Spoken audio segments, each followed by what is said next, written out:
Okay. Hey, everybody. Michael will be with me shortly.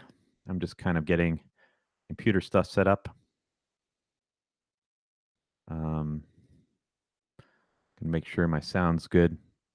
I'll be looking at the comments, so if you have one and you leave it, we might talk about it on air. I'm getting a lot of Twitter notifications. Ugh. Makes it complicated to have a Q&A thread. I had a couple viral-ish tweets over the last couple days.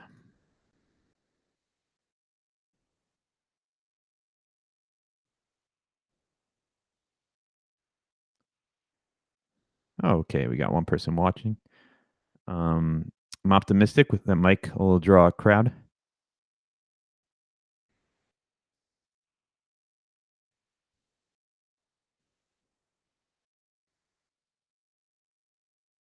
Got some questions for him. And we're going to be talking about T.S. Eliot's Four Quartets. It's something explicitly that he is a fan of.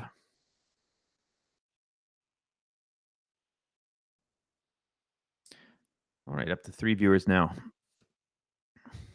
Thanks, Joel. Joel says, Jacob's beard is so sexy. I meet other people that have better beards than mine. I've been going to a Russian Orthodox church, and the priest has a very good beard there. I'm very jealous. Mine's a little bit not as dense as some other people's. Who else has a nice beard? Someone else has a nice beard. But I forget exactly. But I notice now. I notice people's beards.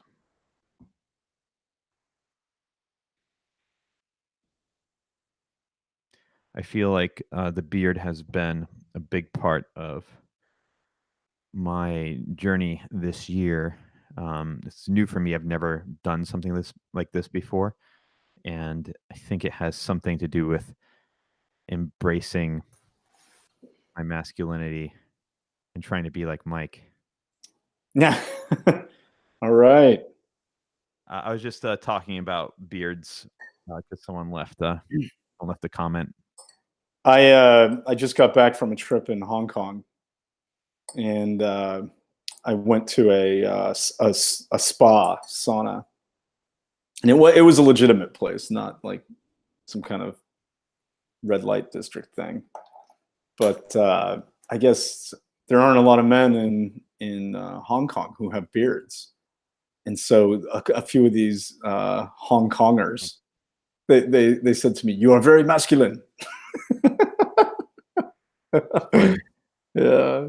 I remember reading about this is almost certainly true that on the island of Japan, the current ethnic descendants of people from the olden days that lived there weren't the only people there, and there used to be a hairy branch of the Japanese. Interesting. That the clear skin, the less hairy branch killed them all. I don't know if that's true. I thought I'd read that on Wikipedia, but I should actually double check that before I go spreading that around. I wonder what the archaeological record is of that. I mean, it should be really good because I think it was like this within the last 2 millennium, and the Japanese had archaeological record. Nope. Sorry. If you're watching the YouTube stream, you gotta turn off the. Yeah, I just turned it off. So wait, so people are leaving comments on the YouTube stream? Is that how that works? Yeah, they can. So we may or may not pay attention to them. Do you want to pay attention to them? Only, you don't have to. This is your show.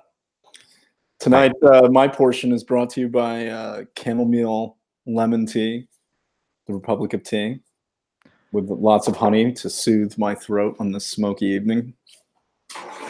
Very nice. That's I have a little bit of a purity fetish on my chamomile. The lemon and the honey, it's not quite in the show title, but we'll roll with it. Okay. let's see. I need to turn off. I'm going to turn off my VPN to make sure that doesn't cause any trouble. Mm-hmm. So I might have a little stream hiccup here.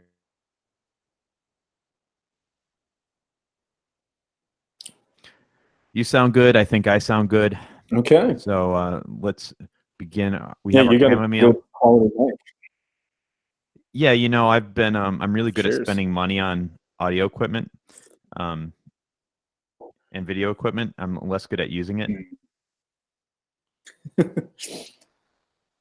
So, Mike, I wrote some questions to start us Okay. off with. Maybe we can just like run through some of them and see where we go. And I like it. What have you done this show yet before? Is this the first edition of Chamomile? this is the third. Third edition. All right. Yeah. So shout out to Justin Murphy. He has a more esoteric political channel like this, and I went on his show, and I Oh, liked it a cool. lot better than doing the podcast in person. Yeah. It like actually feels more personal, even though we're further apart. Yeah, strangely, that's true. I feel that too. So, Mike, first question: what do you think of the midterm elections? All right. Well, I guess I don't have all that much to say. Let's see. Any grand takeaways? I'll jump straight to the local, not the midterm stuff. And in San Francisco, we had a few propositions on the ballot. Well, I should say California and San Francisco in particular. And one was this Proposition C, which its intention is to help the homeless by raising money for new housing and maybe some new programs. And in order to raise that revenue, they wanted to pass a tax on businesses that made more than I think it was on the threshold of 50 million in annual recurring revenue. It's kind of funny. I can't remember the details either, but it's the revenue is it's also a certain kind of revenue. So some businesses will be affected more than others, and apparently Salesforce will have a lower burden than Stripe just because of the nature of the business. So this proposition angers me quite a bit, and it passed 60-40 about. And I think by and large because the homelessness issue is getting worse and worse here in the city. The proposition was supported by Mark Benioff. I think he poured a number of millions of dollars behind it, and it passed. And so I don't like it for the basic economic political reasons, which is that you are on the one hand discouraging businesses from moving here, so they have less reason to locate in San Francisco. You are punishing the businesses here, and while it may just be a little bit of an extra burden for some companies, it may on the margin be a reason for companies to locate elsewhere in the Bay or elsewhere in the United States. And then lastly, you are encouraging homeless people to probably move here. So if you're providing the best services in the state and on the West Coast, then there's no reason to think that they will not vote with their feet and choose to take advantage of those services. So that would be my basic argument against it. And what's more is it seems to be a symbol of the utter cluelessness of the reigning elite in this town that seems on the precipice. We have fires burning 100 miles to the northeast. The smoke is crowding. It's pouring its way through the city. It's finding every single crevice. There's nowhere to breathe. And it has nothing to do with the politics. It has nothing to do with the bad governance. And yet it still feels like it's all one package. It feels like a city on the edge. Yeah, I agree with the cluelessness of the elite of San Francisco. It seems to be a remarkably mismanaged town that seems to thrive on the basis of just having in the past attracted a large network of interesting people that draw more interesting people here. But the government of San Francisco just seems like bizarrely bad, and I feel a great sense of hopelessness that things will ever get better. Economically, it's nearly Mm. unsustainable to be here, and Yeah, the the cost of living keeps going up. The quality of life goes down. the transportation, the crime, there's like nothing good. The No the development. Yeah, the things that are great about San Francisco are that the natural environment is beautiful. It's a wonderful place to have a city, and Hmm. there's lots of interesting people here and lots of good jobs. And none of those have anything to do with the government. And the government's kind of put um, just barriers and obstacles in the way of development Mm. every step of the way. What makes it even more unusual to me and perplexing is that it's a one-party town. So there aren't greedy Republicans stopping the city from implementing some policy or raising money. It's got to be something else, and that leads me to think that it's coordination problems, corruption, incompetence. The corruption's quite large. Yeah. I have some contacts in the construction business. People that Mm. try to like renovate buildings and to rezone them to residential, uh, build buildings, and the stories Mm. they tell me, I don't want to repeat them without getting their permission first, but there's like just straight up mafia style shakedowns Oh, going wow. on. Like Okay. if you want to like try to build anything, people are like, well, if you don't contribute to my group, then I'm going to oppose you at a city council. And there's so many like discretionary councils that have to approve building in San Francisco that like Yes. it's like there's no like you must if you meet the requirements you're allowed to build. It's if you meet the requirements you're allowed to go before several committees, which will then sort of poll the community on whether or not you're allowed to build. Too And much veto power. yeah, it's someone I think in Palladium they had a or it was either Palladium or Jacobite was comparing it to the Polish parliament that was famous for having liberum veto, where Oh. like any member of the parliament could veto any law. Okay. So nothing was ever done. Yeah, it was they were like conquered eventually Yeah. because they actually couldn't govern as a state. Well, I think that's the direction we're heading towards. So this brings me to topic of conversation. Wasn't sure where this was going to go. Yep. I was just kind of trolling you by asking you about the midterms because I know you kind of don't believe in politics. Well, yeah, okay, go ahead. But is Silicon Valley like dead or doomed, or is it past its prime? Is it going to be replaced? What do you think? I think on the margin, as we've discussed, the cost of living here is getting tougher for startups to swallow. So on you can add up on the column on the benefits of being here would include the network of talent. So the best engineers in the world are here. Um, Maybe even the best managers of tech companies or potential managers. And then you have just the long tradition and history of former entrepreneurs who are now investors. There's a lot of know-how. There's the deep liquid capital for companies to raise money. So all of that is on the plus side. But to obtain it, it's either getting too expensive or people are figuring out ways of doing it without having to shoulder the burden of being here at all times.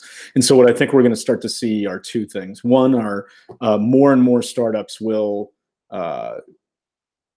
either keep their businesses or start them in places like Austin, Texas, or Chicago. And what they'll do is they'll fly in and out of town, sort of commuting as needed to raise money from venture capitalists. So we'll see more of that. And then the second thing, which could actually be more prevalent than the first, is that I think we're going to see companies with remote workers. So the C-suite is going to be in San Francisco for the executives who need to be here and live here. And then the rest of the team is going to be located somewhere else where it's cheaper to hire them and also for them to live, therefore. So I think we're going to see more of that. I don't know how that will affect the value of the network here and how that influences the culture of the city as a whole. So to me, it's more like a slow decline rather than a precipitous fall. And I think what we'll start to see is just fewer great ideas originating here already in our business with 1517. When we started, maybe 3 out of 4 companies we invested in were located in the Bay. Now it's down to about 1 out of 2. So we're starting to see this ourselves. Yeah, I was actually going to ask you, like, if your business had done anything in the relocation department, whereas relocation means like anywhere other than Silicon Valley. Yeah, we see great companies in the Midwest now. They stay there. We see companies go to Y Combinator and then decide to go back home wherever they came from. We see Canadians staying in Canada. I think it's becoming easier to scale from anywhere in the world too. I don't think you need to be here to do that. I don't know, and you know more about the crypto scene than me, but it seems to be the case there that the best developers are everywhere else in the world. They're not really located here. Yeah, I would say that there's some really good developers in Silicon Valley, but crypto seems really distributed. Yeah. There's a lot of Europeans involved, a lot of Chinese involved, a lot of and a lot of people across the United States. The company I started working with a company recently that's completely distributed. The CEO lives in South Carolina somewhere. Okay, wow. And he flies out to San Francisco like pretty regularly to meet with investors or other employees. And then there's a couple of us in San Francisco and a couple in North Carolina and New York. Oh, wow. Just kind of doing that. Can you tell me the name of the company, or is that secret? I'm just like trying to not talk about it. Not talk about it right now. We can talk some other time. Well, I have like I'm trying to figure out like how to be a public intellectual that has like I have an intellectual life on the internet that clearly doesn't pay the bills. Speaking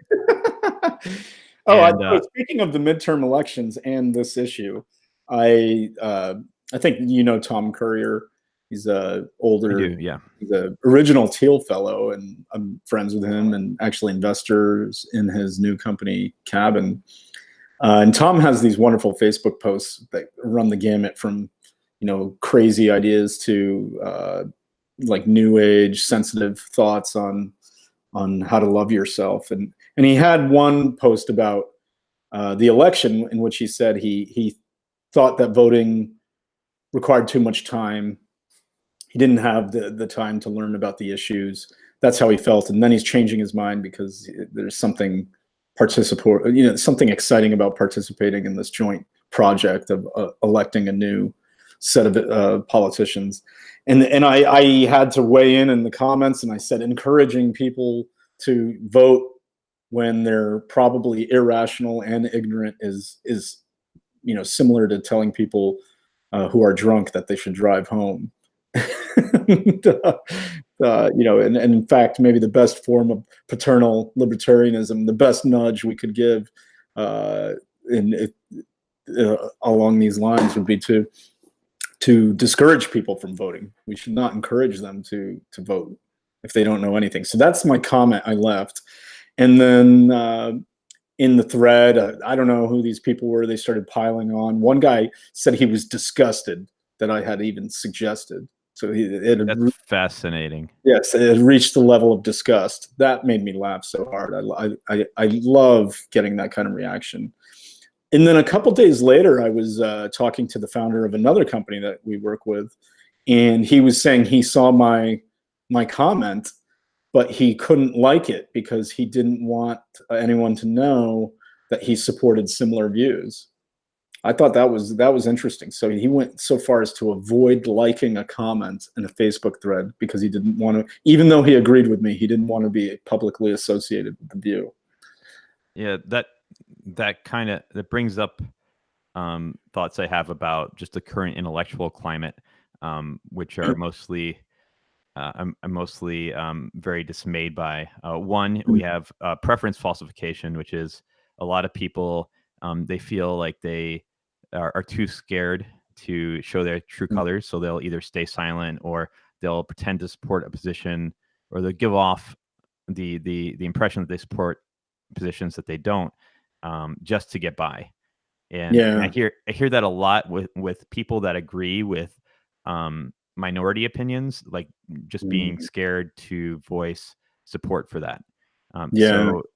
So you have someone that does defy the crowd, like a James Damore, feeling like he's on an island, because the 30% of people that agree with him or whatever are all staying silent for fear of their own jobs, and that's really dismaying to me. I don't like it. That's very poisonous for a free society. Yeah, I mean, I think the argument for on the progressive side is that they don't want a free society; they want a progressive society. Like, what's the use of freedom if it allows people to be non-progressive? Yeah. Well, it's illegal to disagree these days. I think it is. So I had a few aphorisms I was thinking of that were kind of funny, and this is a good time to throw it in. I think it's illegal to vote for Trump. I think it's illegal to have voted for Trump. You could be in trouble. Yeah, I think. Did you one news story that caught my eye this last weekend? Facebook is getting piled on. Today was pretty disastrous for them, but earlier in the week there was this story that emerged that Zuckerberg was very upset that Palmer Luckey, the founder of Oculus, and had been acquired by Facebook, and therefore a Facebook employee, that he had supported Trump and paid for anti-Hillary campaigns.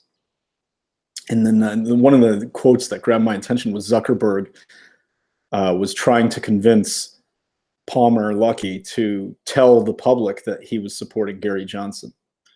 So it's like even the CEO of Facebook is telling his employee to act out preference falsification. yeah, it's like that's a little bit blatant, but I mean, you think about the shareholder value that could have been protected or not lost if he managed to get Palmer Luckey to lie about his support for Trump. Like it's billions. High stakes. Yeah, and Palmer Luckey. I don't know, but I tend to think I'm pretty open in my views. Maybe you have more radical, controversial opinions on different subjects than I do. Did you vote in 2018? I haven't voted since 2000. Yeah. Bush versus Gore. That was the last election I voted in. I do think the libertarian principled non-participation is nobody's going after those guys. It's a little weird, but it's like very non-threatening. Yeah, I honestly take the argument seriously. I think we should all have some humility on our ability to understand foreign policy, economics, and I think it would be reckless, even for people like you and me who pride ourselves in probably being more educated or up to date on things than the average American, and yet I still would not know all the issues if I walked into a booth. But on the other hand, maybe there's a collective action problem here, and we make it worse because we don't participate. Maybe it'd be so marginal, though. It'd be so marginal. Yeah, the system's not set up to really provide rational decision making at the federal level. Yeah. It doesn't matter if you have smarter voters or more informed voters participating. I don't know. Even if you had 1 million of them or 2 million of them, how much difference that really makes. I was surprised there was you know Mark Lutter, right? Lutter, is that his last name? So he founded this. I would say Lutter. Lutter, okay. He founded this charter cities organization to promote the idea that we should, countries, in order to help the world's poor or their own poor or whatever, that they can, rezone some territory capitalist. And anyway, he held a small conference here in San Francisco, And apparently this idea was so radioactive that the CTO of a major tech company was scheduled to speak there, and he demanded that all the phones in the audience be confiscated so that no one could take pictures or video or record his comments on this issue, in which he was supportive. Wow. This seems very, very dramatic and drastic to me, and I think unwarranted. Do you think he has anything to fear? I don't, but I mean, so like Thiel kind of, well, Thiel's a billionaire. Um, Hold on. Well, I think that particular issue of charter cities, like, there's some social justice pushback against it. Like, you can claim that it's like colonialist or, Yeah, um, but it's like really niche, man. Like, there's just I not know. that many people that care about it. You could have a few people calling you a witch, but I And think there's Paul like, Romer just won a Nobel Prize, yeah, I not think it, for the charter city idea, but I think it takes it takes a certain critical mass of people calling you a witch before the other mm, people around you starts thinking you're a witch, and I think that issue is just like too small. But yeah. I think I have this feeling, and I'm like really idealistic and Mm. probably like destined to be some sort of like ineffective martyr.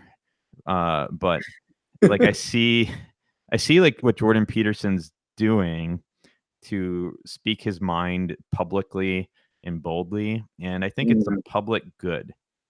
And he says that, like, okay, society, like the climate of free speech is worse than it was 5 years ago, and it can Yeah, still get worse. And like the way we prevent it from getting worse um, is by speaking out and yeah. standing up and being counted. And there's something There I is. think. I find his stances, especially in public, very inspiring. I think that interview he had with the British journalist was both hilarious and admirable. um, some topics are just so radioactive, though, right now, and he's got some independence. He's making money off Patreon. He's tenured. He's got a best-selling book. I mean, He definitely does now. yeah, He might have had a little bit less independence when he started. that's true. In the example he always uses is Solzhenitsyn, and Peterson makes the claim that the Gulag Archipelago was responsible for the fall of the Soviet Union. Not the only factor, not the only cause, but certainly one of them. That this information that found its way out of the Soviet Union and was revealed to the West, it just bankrupted communism, and so therefore the power of one individual to speak the truth is also the power to crack the edifice of a tyranny, and that is quite remarkable. Yeah, there's I buy into the idea that the universities and government and media of America are all like the information organs are sort of Mm, captured deep left. yeah. But despite that, like economically, America's moved to the right over the last 50 years, and we've not gone further left economically. And I think that has to do with the discrediting of the Soviet system. Like, no matter how Yeah. much our university professors and media personalities would love to have Soviet communism, like they just Yeah. can't. Like it's just like too ridiculous. The Um, evidence is too irrefutable. yeah, so Never uh, has an experiment failed in so many different regions, in so many different cultures. I couldn't imagine greater evidence to support the failure of something, to falsify something. And yet it is remarkable. It's astounding that we have professors who are Marxists or journalists and artists, and really sad that that's the case. But that's interesting. That's a good point. If you go back to Milton Friedman, and he was brave in his own ways. I love watching some of the old YouTube clips of him on campus where he's getting shouted down for just espousing basic econ 101. And he persisted. Nevertheless, he persisted, and he was always agreeable. He was always friendly with the arguments, and I think he did really lead the way to bring to the mainstream a lot of these views about a free market or free society. And so, like you're saying, in the 50s, the income tax was for the highest brackets was, I think, in the 90 percentile. Yeah. There was it was kind of an international thing. Like I think America's was up around 90 or so, but I remember Yeah. there's a Beatles song that about Oh, called the tax Taxman, man. where Yeah. he says, "I'll tell you how it will be. 1 for you, 19 for me, because I'm the tax man." And at the Man, time, the gotta be top so bad if marginal they had tax this. rate, it was 95%. So he was literally singing Yeah. about like what the Beatles were seeing in their royalty check Yeah. at a certain bracket. It was 95% to the British government and 5% to the Beatles. Incredible. Yeah. So we do have a lot to be thankful for. And then you can add other policies like price controls, rationing. That was just the norm. Even Republicans would, like, you look at Nixon's record. This guy used price controls all the time. Yeah, so we've come a long way, and Yeah. I think part of that, I think all those bold people sticking their necks out, like Milton Mhm. Friedman didn't have nearly the support that a free marketer would have today. Yeah. It I agree. probably had a good effect. Yeah. Anecdotally, I had a date with this young woman, and she came back to my place, and I've got books everywhere, and I happen to be reshuffling books, and some of the books I have are on the research on the differences between the sexes.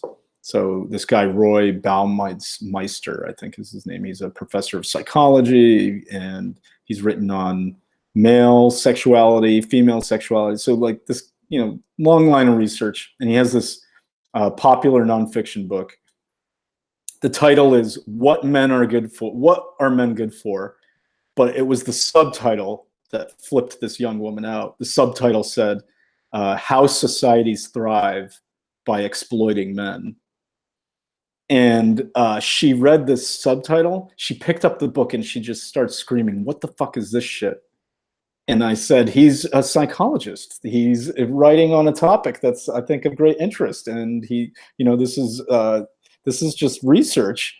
And she throws the book across the room, and she said she doesn't have to read it. How did that the rest of the day? How did the rest of the evening go, Mike? Yeah, we need to break up. Well, I mean, we are breaking up. Yeah, I think the polarization, the cultural polarization, has like real cost to men living Yeah. in these blue states. Like I think we're just gonna have to go to the red states and try to make them weird instead of staying in the blue states and trying to make them rational. Yeah, I've had this come up. In the last, I dated a doctor for a bit, emergency room doctor here in San Francisco, and the first time we were getting it on, we're like kissing, and like shirts come off. Give us all the details, Mike. Shirts come off, and then she says to me, she says, we're kissing, and then she kind of moves away, and she says, "Josh says you're a libertarian." And I said, "Yeah, I have libertarian tendencies, maybe more of a anarcho-capitalist." and then she says, "Well, a free market won't work in medicine." And then that was it. We ended up arguing for an hour, and it was over. You fell for the bait. I did. That was a test. I know. I tell people this story, and they say, "Why didn't you lie? You should say to each according to their need." I think the right answer is like a long stare, but followed by resuming making out. Like I think words are not the correct answer. Stare. Yeah, you're right. But what do I know? Yeah. I mean, I'm suave enough to grow a ratty beard because I have emotional issues. So don't take advice from me. Tie masculinity, sex differences into theories about progressivism. I don't know a lot of conservatives. I don't have a sample other than like people here in the Bay. But I have to say the number of sort of beta male, nice guy provider types on the left, it seems to be a little bit proportional where they're like more of that type of guy in the progressive movement than in, Well, let's say. I think it's more beta male non-providers. Yeah. Oh, in the in progressives, like they're not having yeah, kids. you're right. You're right. They're not having kids, and they're not actually making tons of money, probably, unless they work at a tech company. And so my theory, I started. I was listening to this evolutionary psychologist, and he was talking about how chimps actually will get upset if there's a unequal distribution in how food is allocated in some situations. And so it dawned on me, and he was talking about the sexual selection, and maybe there's something to this where people who have really strong intuitions about fairness and therefore strong views on social justice, it could be the case that they're afraid of other men gaining resources and power and therefore being more attractive to females who are hypergamous by nature. And so in an effort to sort of equalize their chances in the sexual marketplace, they don't like seeing unequal distributions in any sort of allocation. What do you think?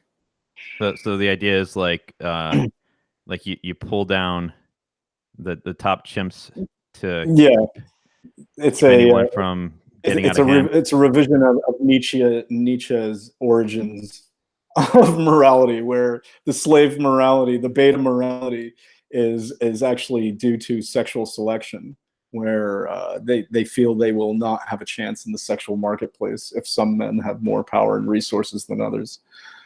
I don't know enough about biology to really theorize, but I do feel like there's like multiple different mating strategies that have like somehow been encoded in our DNA and are passed down, and like they're all successful in their own way, and like some men are like alpha leaders, but like if everybody was coded to be an alpha leader by their DNA, then maybe that would like stop being successful. So we have some sort of equilibrium selection where that's good. That's fair. I mean, this is like way out there. And I should get like, no, I want someone on that like is willing to theorize about this shit, but like knows enough biology to make it like plausible.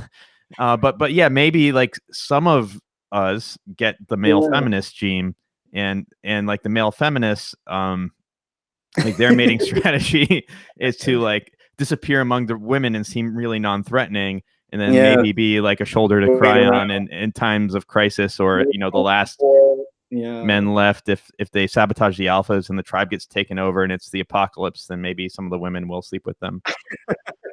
Yes, in our expertise, we'll say that's plausible. It could happen. Well, I didn't anticipate us going in this direction, Mike, but it's fun. Is anyone commenting? We had someone comment and delete their comment, and it was on some sort of comment about preference falsification. So like, way to prove our point. you bastard. Mascavicarus. It's not even your real name. That's great. All right, next question. All right, let's see. My troll Mike with questions list. Okay. Veterans Day. Tell me about it. I think there is no better way of forgetting something than by commemorating it. I think these types of holidays and also the statues we erect, the memorials, it's all our way of absolving ourselves of the guilt of having committed such atrocities. And no one remembers why we fought in World War I. No one remembers what we sacrificed anything for. And no one remembers that we were responsible for even being a part of it. So what better way to forget all of that than to commemorate it by honoring our fallen heroes and making this sacred space where nothing can be questioned. It's not lest we forget, it's lest we remember. You are certainly achieving levels of contrarianism that are seldom seen. I appreciate that. It gives me something to look up to. I feel like it's important that we remember what the sacrifice of war is. Yeah. And there's some way in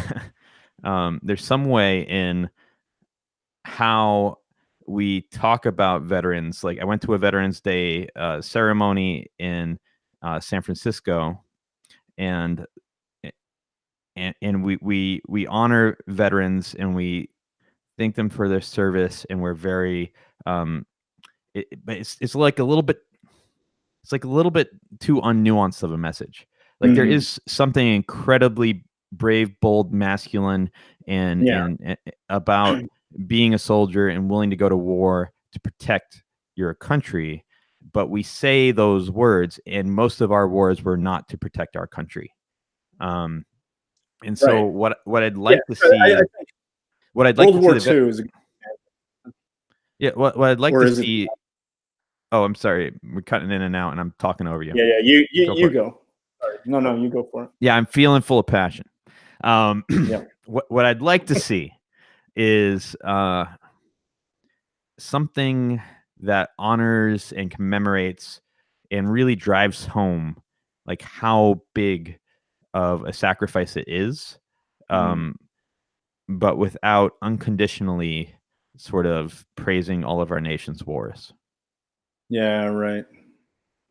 It's sad to see such a noble virtue exploited for nefarious ends or even incompetent ends. Yeah, I mean, we could go through all the major wars. World War II is there were two barbarian hordes in the 20th century, the Nazis and the communists, and the fact that a lot of young men in the United States sacrificed their lives to destroy those barbarian hordes is something we should all be thankful for sure.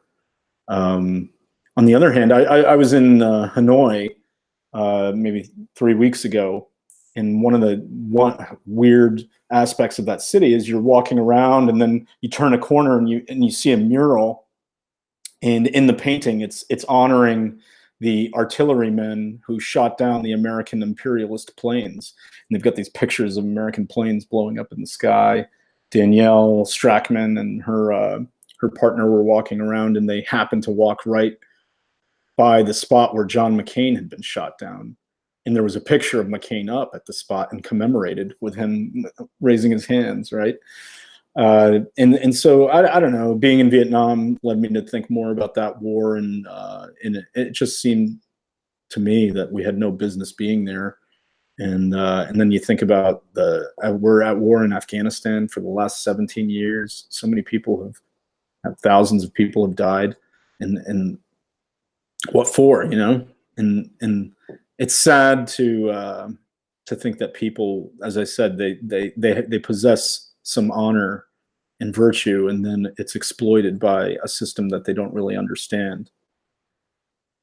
Yeah, I think it's sad to me that the system seems to just have momentum to it. Like, I don't think there was a good plan for what Afghanistan and Iraq were going to accomplish, and Yeah, but there's sort of that could just be incompetence, but well, I think there's sort of like a consensus, foreign policy consensus kind of thing where there's like a common culture and set of ideas in the kind of people that get raised to the top positions. And it's not clear to me how to undo that. Like Trump was the non-interventionist candidate, and you have him bombing people in Syria for what? Like to support these rebel groups. Those rebel groups are like ISIS, or they're going to be just as bad. Like, why are we trying to overthrow Assad? Like, what's going to be? I can't think of one intervention in the Middle East that has worked out in the long run. ISIS didn't exist before we toppled Saddam, and it wouldn't have. This is our creation. We create anarchy in the Middle East, and what fills it? But roving bandits. What do you expect? And there is something sad about it, and because I think the U.S. military, somewhere like neck down, Mm, is an amazing organization. It's the most yeah. deadly and effective military that the world's ever seen, and Hmm. it's is propped up by lots of personal virtue and courage and Yeah, it's hard true. work put in day after day, turning boys into men, and it and using the best minds of scientists alongside uh, muscle and brawn. It's an amazing machine. And then from the neck up, it's I just lo- sort of like this part is just kind of rotten. It's just kind of a rotten corpse head, like stitched onto like this yeah, beautiful uh, body, and like that's what we have to work with, right. and it's sort of a tragedy. Yeah, it's I read the book and then saw the movie of American Sniper. Hmm. I loved the book because this man displayed all the characteristics you're talking about. Um, and when he was just an incredible warrior, incredible lethal warrior, and uh, just courageous and honorable, a good man. And then all of that is just wasted in this war in which nothing was accomplished. And I don't think that's the message of the movie or the book. Is like it's remarkable just how virtuous this guy is, and yet no one ever stops to say why is this being squandered in in this effort to create anarchy in the Middle East. So sad. Yeah. Yeah. I get that feeling. I listen to the Jocko podcast a lot, and he was a Navy Oh, right. SEAL infantry squad leader in Iraq, and there's a way listening to his podcast when he talks about his service that he is just so like like enthusiastic and entranced with talking about the details of what they did, and like Okay. in liberating Ramadi from some bad guys. But the punchline is when they went home, Mm. Ramadi got taken over by ISIS, Oh, yeah. and ISIS massacred the families that the people that helped the Americans take Mhm. like liberate Ramadi from the first group of like Islamic fundamentalists. Yeah. Like those people all got massacred by ISIS when Yeah. ISIS took it back over, and their families. Yeah. So to come back to Veterans Day or honoring people for their sacrifice and service, I mean, what is to be done? How do we honor the warrior but not the war? Hmm. I think that's a good question, Mike. Yeah. And unfortunately, I think it's become a victim of the culture war a little bit in that. I mean, I do vote, and I mostly vote Republican, and Mhm. and I have to say that um, I think if I'm going to claim the Republicans as my people, I think they're dropping the ball in that they get so caught up in sort of opposing the anti-patriotism of of the left that um, in red state America, uh, there's Mm. like any skepticism of of the wars we fight is seen Yeah. as support for the other side. Yes, Um, that's not good. I've heard that, and I think that's actually the outcome of Vietnam. Is people? I think they thought there's some saying that Vietnam was lost in the living rooms of America, not the jungles of Asia, meaning the PR battle was lost, and because the support, the moral support at home faded, then the war. Maybe there's some truth to that, but I think you're right. Republicans tend to be a little too righteous about questioning these things. One of the weird aspects I think that comes out in is the topic of military spending in the U.S. budget. So the military spending is on the order of, I think, around $900 billion per year, which dwarfs any other nation's spending. It makes up about half of the U.S. spending in any year, and Republicans who are supposed to be free market oriented and therefore interested in the way markets can provide cheaper, better, faster products and services. You would think they would use that same framework when thinking about the military, but it's the opposite. How do you show support for the military if you're a congressman? You vote for increases in the budget. No one ever says, "Hey, is there some way that we could do this for less and better? Could we have advances in technology in war that make it cheaper and easier to fight?"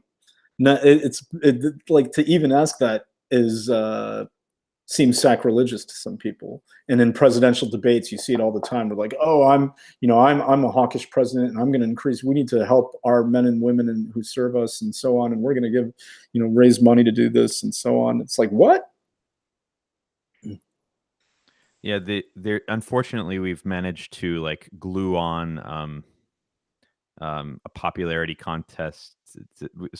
Somehow we've turned our making really important decisions about hundreds of billions of dollars into a circus, into like American Idol. Yes. When you say it that way, that is very sad. Yeah, it's the American way. Yeah. So let's see. At some point, we're going to transition into talking about poetry and philosophy, and we're going to pretend that the previous generation had done the done the work of making the world safe so that we could be poets and philosophers. Okay. Is there a time limit? Are we going to a specific time? I usually do about 90 minutes. Okay. All right. So good. But if we're rolling good, like I'll go 2 hours. All right. It's up to you. Well, let me. Can I refresh my tea? Yeah. Please do. Maybe we can have a little refresh of tea break. I could make some more hot water. Yeah, I need to make some hot water. So give me a second. All right. Do you have an electric kettle? I do. Oh, great. Me too. Hey, I'll entertain the stream while you do that. Okay. And I lied a little bit. Stream. I need to just press the button on my hot water kettle and maybe fill it up with a little water, and then I'll come back. So you're gonna have 10 seconds of meditating in silence about how wonderful it is to be a conscious being existing in the world, experiencing this one precious reality. So if you could do that for like 20 seconds, I'm going to make some hot water.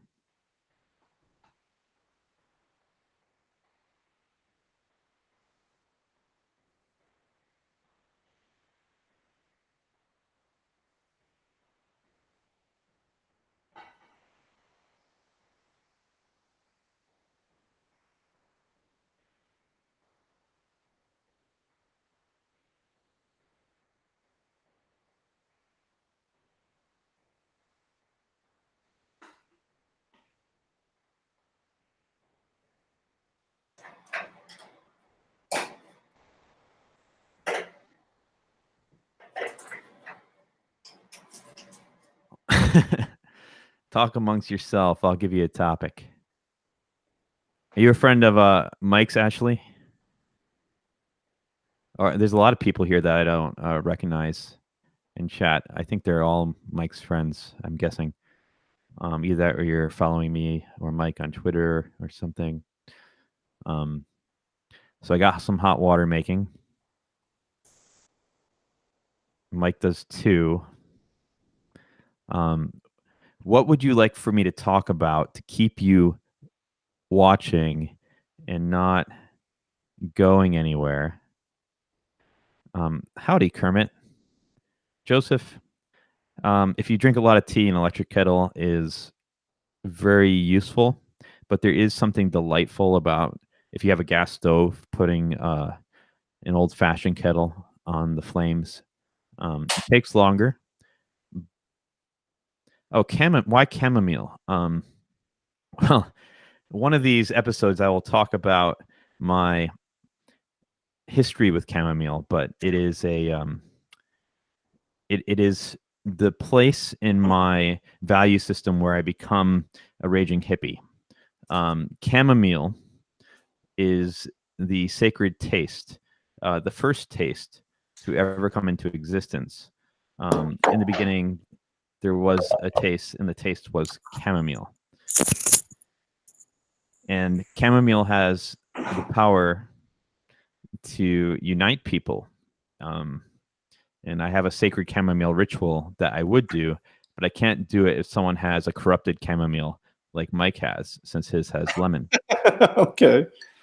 But I'll show that to you someday. Your kettle's that fast, Mike?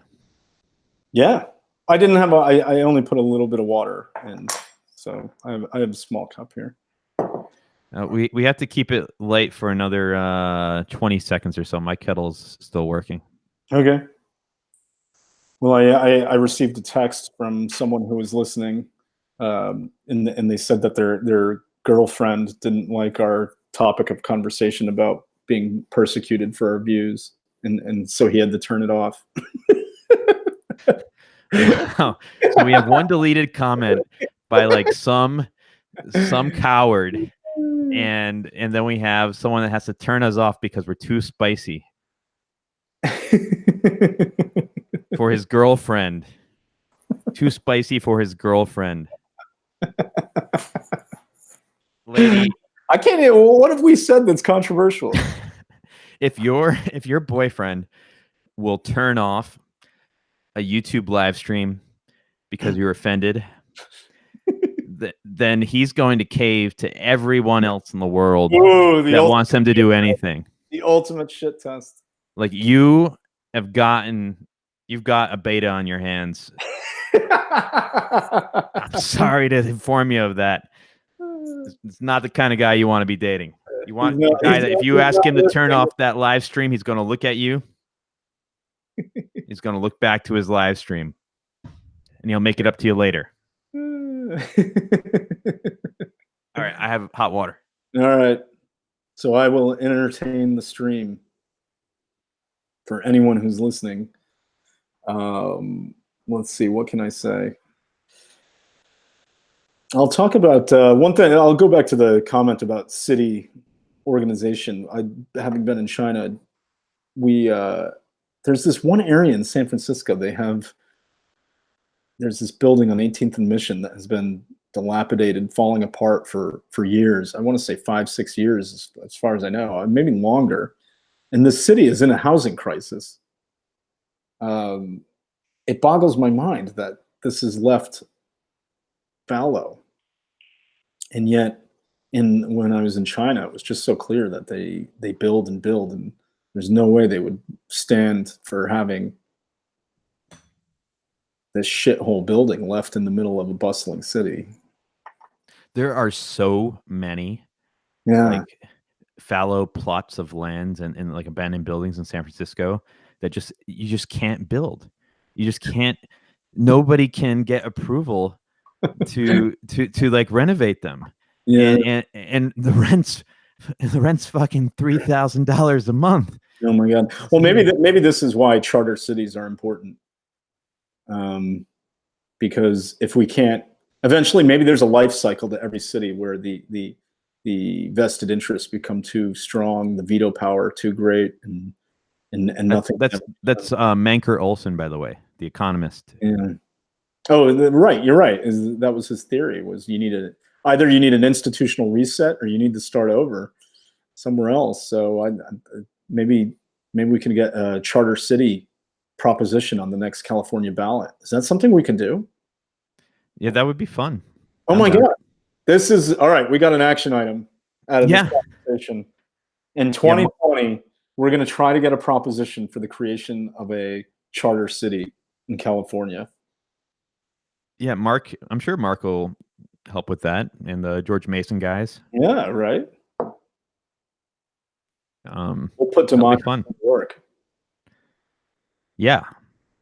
Manker Olson's thesis was that every institution, especially governments which don't have much discipline on them, just get worse over time and captured by vested interests. And then he tried to show historically that places that have been wiped out by governments that have been like wiped out by wars or otherwise, or revolutions, or had some sort of institutional reset, would that those places would have higher economic growth afterwards for some time. Yeah. And I find the thesis intuitively compelling, even though the data set, is fairly heterogeneous and not that good. But like one thing that I noticed was, like, after Hurricane Katrina wiped out New Orleans, like, they had famously bad schools in New Orleans, and then the schools started Yeah. doing like pretty good after, That's a good because example. because they made a whole new school system, and like all the old administrators Yeah. were gone, sometimes physically left, and or maybe, unfortunately could have died in the flood, but they had just a whole new system, and it was like pretty good in comparison. Mm. Yeah. So how do you reform education? Unfortunately, sometimes it takes a hurricane. Yeah. Wow. Those are some entrenched interests. The teachers union is so powerful, and the minds that have been taken hostage too. I was talking to a woman who was just hired as a teacher in Burlingame, a sixth grade science teacher, and she said to me, um, I'm so upset that I I can be fired at will over the next 2 years, at any time, and then I'll have job security after that. Just with the assumption that this was, of course, so the correct, right response, and the way she said it was shocking to me. That it was almost as if she didn't realize that the rest of the world operated on a hire at will economy. Yeah, and think of what the incentives are there. Not very good. I'm worried that we're getting too Reason magazine-y. So I wanna switch topics a little. Sorry, we That froze a we little bit. What'd you say? Oh, I'm worried that we're gonna get too Reason magazine-y. So No, talking I about want teacher unions. You want to back? yeah, I, I don't wanna I don't want our audience to think we're boomers or something. Um, so Mike, are you so one more Hmm. world question, and then we're gonna talk politics and philosophy, poetry and philosophy. Okay. Yep. Um, so are you optimistic or pessimistic for the future? I heard Elon Musk say something recently that I found inspiring, where he said it's better to be optimistic and wrong than pessimistic and right, because you'd never want to be the guy who's like, oh, dude, I told you, bro, I told you. You know, oh, San Francisco collapsed, it's the next Detroit, I told you, bro, it was going to happen, you didn't listen. So there's something to that, where I'd rather fight against the odds to try to change the course, and believe that it's possible, than to surrender to some fatalism about the decline of America, of civilization. So I don't know. Maybe another way of saying it is, I'm optimistic long term, pessimistic short term. That's something that people say a lot. I kind of agree with. Um, I think in terms of the existential risks to civilization, I think that I think most people in the Bay Area pay too much attention to these science fiction fantasies about Skynet destroying us, um, maybe even asteroids destroying us, are less likely to end civilization than, I would say, politics and stagnation. And I think that's probably the highest risk factor right now, that could undermine our civilization. So Mm. so I think things are much more fragile than they seem. I think the distance from polite society to barbarism is not as far as you think. And what's more is, I think the the American character, I think, has always been uh, bolstered and strengthened by a growing economy. and the thought that the future would be better than the past. And every parent has always thought that the lives of their children would be better off than theirs.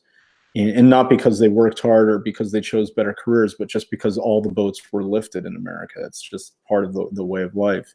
I think that engine has stalled. I don't think we're seeing that anymore. And so my thought would be we could see our social fabric start to tear because of the stagnation. Yeah, so I like this idea that Peter Thiel has about definite optimism, Mm, um, where the idea of definite optimism, it comes from a 2 by 2 uh, mm, w- uh, business school thing where you have ways of approaching the world of definite or indefinite, and then optimistic or pessimistic. And he claims that I think most of the big advances in the world are made by people who approach it through a definite and optimistic way. That mm, is, they believe they can make a specific concrete change in the world and be successful at it. And yeah. Well, and I think actually one of the dangers is the optimist, but the indefinite optimist. So that would be someone who believes in everything getting better, but we can't specifically name what. It's this portfolio theory that though some things may fail, overall everything gets better. And in your financial planning, maybe you think you just park all your money in a mutual fund, index tracking mutual fund, and you'll be fine because it doesn't matter what businesses do well, just so long as the index does well. Um, and and I don't think, and maybe that's good for long-term retirement planning, but I think you're right. There is something inspiring to the fact that Elon Musk wants to go to Mars. I mean, there's a specific goal with SpaceX. And when I saw uh, one of the most sublime moments in recent history was the launch of his Tesla Roadster into outer space. I I was wondering if you're going to say that one or the rocket coming back and landing. well, the whole thing. So launching a car into outer space, there's just something defiantly trickstery about it that I love. And then the two rockets landing simultaneously, synchronized landing. It looked like the future to me, and I felt an element. I felt the emotions of pride that here were some people who had accomplished something of great magnitude and difficulty, and I love that. It that's it's almost like the hairs raising on the back of your neck when you hear beautiful music. uh, it jazzes me up. It attunes me to something that's greater than myself, and that I feel like we're part of something. Yeah, the thought I hadn't had before until you were just speaking is the idea that like the indefinite optimism might actually like work against having more of that definite optimism that Elon Musk has of like Mm, setting a goal for himself and going and achieving it and having that goal be something that nobody's ever done before. Like there's a way that if the if like the idea that the really like the smart thing to do is to spread your eggs into many baskets because you can't come up with a good idea, or if you did yeah. have a good idea, like you couldn't go execute it, like that. And yeah, you I, see this thematically play out in people's lives. I think I work with a lot of younger people and pay attention to what's going on in their lives as they go to college and beyond. And one of the ways indefinite optimism corrodes their lives, I think, is this theory that, oh, you can go to college and you can study whatever you want. It doesn't matter what, you'll ennoble your mind and enrich your life, and then you'll be employable. Okay, there's some indefinite optimism. Then it continues for a lot of the, maybe 40 to 50% of students in elite schools where they choose to become investment bankers or management consultants, and they do so because it maintains this optionality in their lives. It's a high status, high paying job, and it does nothing specific, and it lets them do nothing specific for 2 or 3 more years before they have to decide whether or not to go to law school or business school or something else. So it's rarer and rarer, I think, to meet people who are definite optimists. well, I hope that as Jordan Peterson, I think, has opened the is leading by example that of like thinking in the public sphere. Maybe Elon Musk is leading by example in making. And Yeah, I think he is. yeah, He's not doing a good job of it lately, though. oh, why is that? I don't know if you've been following his personal life, and then A little bit.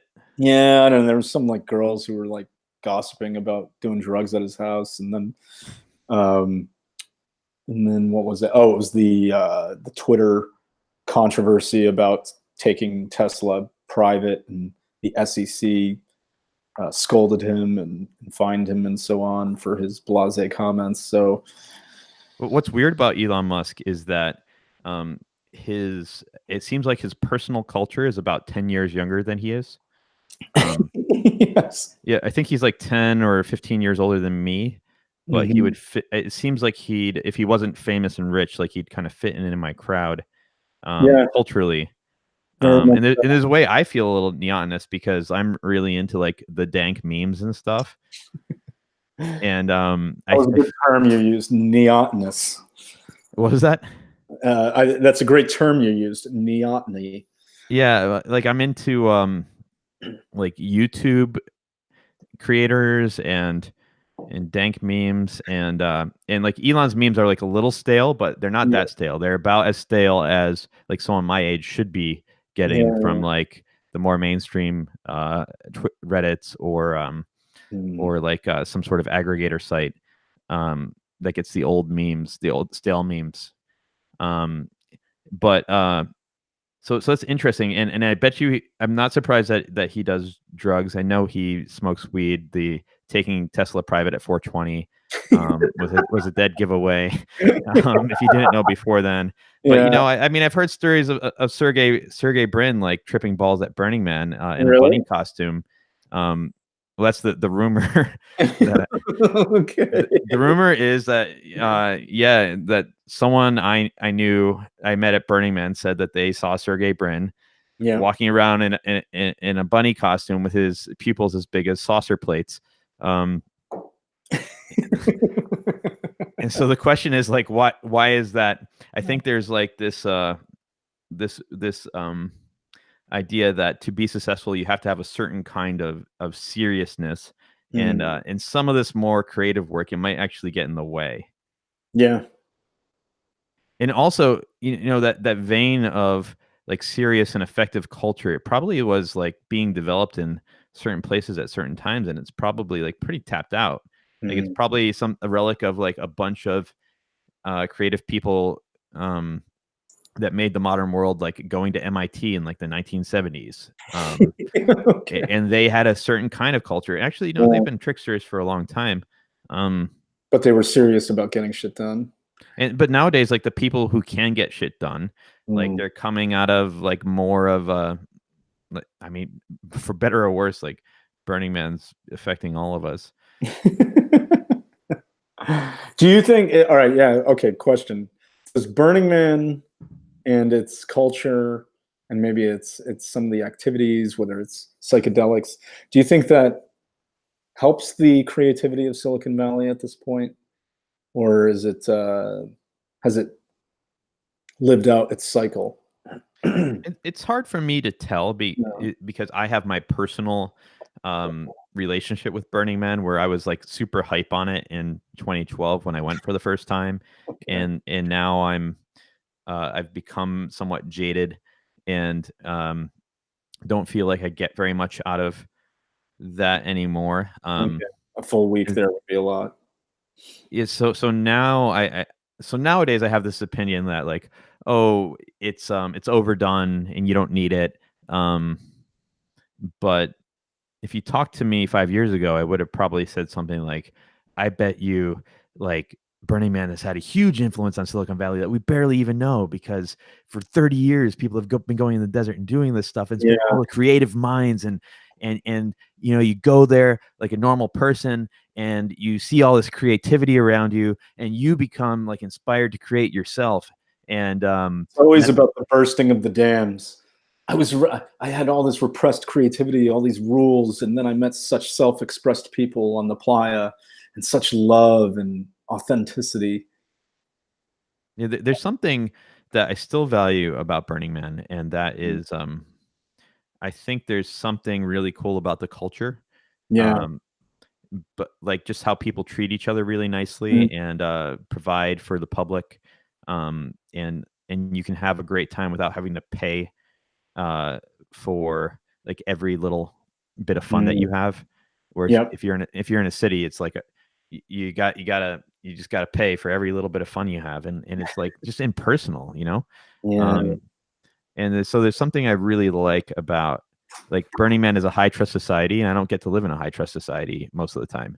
Oh, Um, that's fair. That's a great point of recognition that you can feel comfortable having this conversation in Burning Man.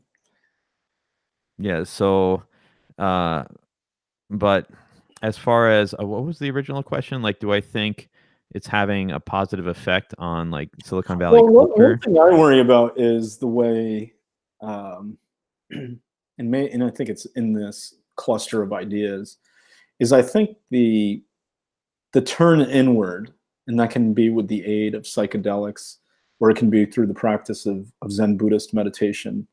I think that is something that has blunted definite optimism, because if you become concerned about how you respond to the world, or the state of your consciousness, and less concerned about what's outside of it, then you're less likely to want to make changes in the world. You just come to accept them, or you come to accept who you are. Maybe you don't need to improve, right? Or maybe maybe that project isn't worthwhile. Um, and that's something I think is corrosive. I think that when it comes to the important things in this world, in life, I wouldn't rank happiness, and therefore the way we feel inside is not the most important thing. And I don't even think it's high on the list. I mean, it's not the only thing, and it's not the number one thing. It's certainly up there. I don't want to say it's not important, but Is it it's in the top 5?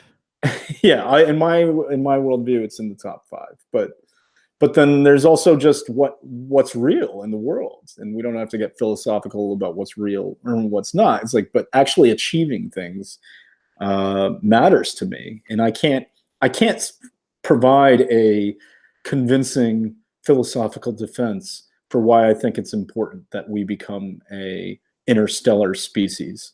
There just seems to be a calling to me that a spacefaring civilization is something we should aspire to and long for, and maybe even and maybe even my own life, at least, try to help move us towards.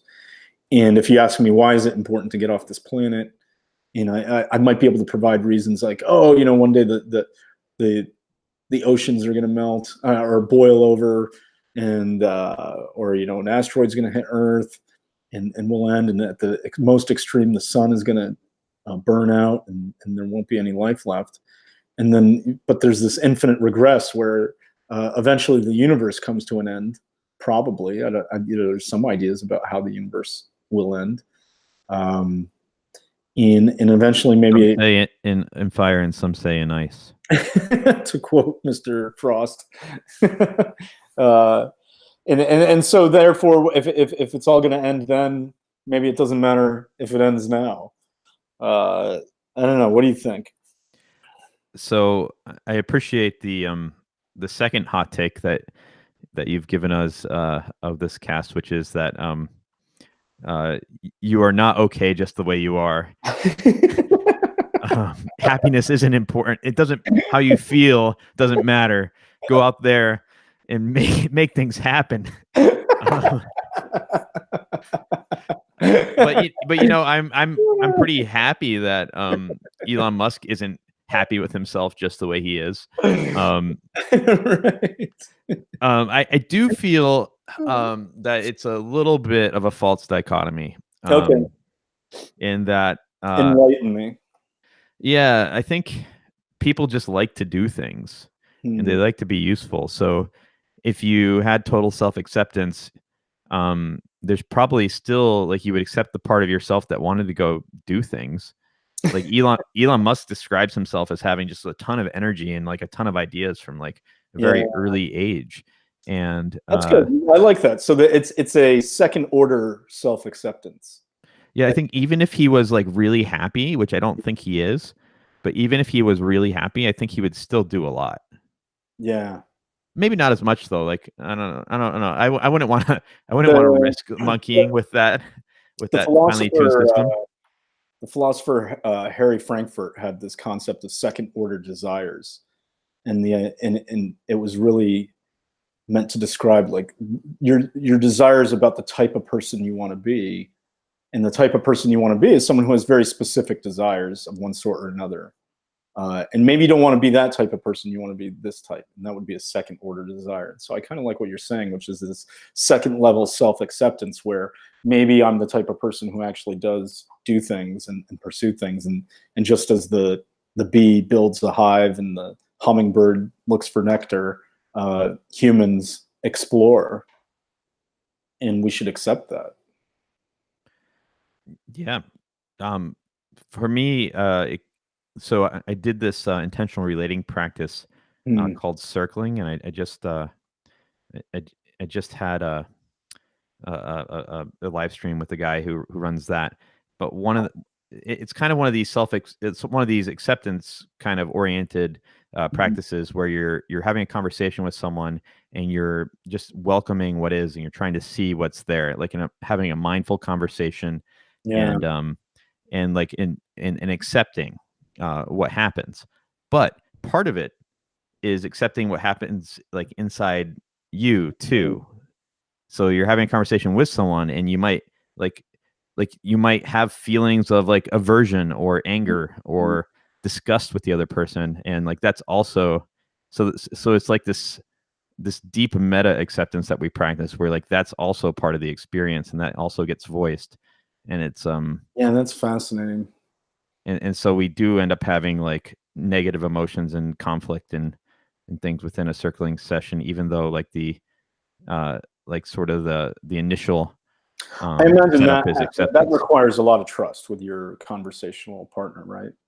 Yeah, I mean, The, well, is the idea if I feel disgust at something you say, am I supposed to be transparent about that disgust with you, or am I supposed to just note it internally? And I think you know, there's many ways the conversation can go, but it's certainly a valid move in circling okay, to note things like that. And then you know, I'm kind of known as Mr. Negative Emotion in the circling group because I do it the most. But what do you but, mean? Someone says something and you have a negative emotion, or you? I'm the one who probably voices his like feelings of anger or like distrust or other things the most, and I Is people that really like it. was that surprising to you when they told you that? No, it's I don't know if like the hippies that do this with me are like honestly just like everything and have trained themselves into that, or maybe were born that way, Mm, um, or that they have some sort of cultural niceness yeah. that they haven't managed to deprogram themselves from yet. Mhm. But there's like some way that I feel like I just have this like streak of anger and darkness that I grew up with, Huh.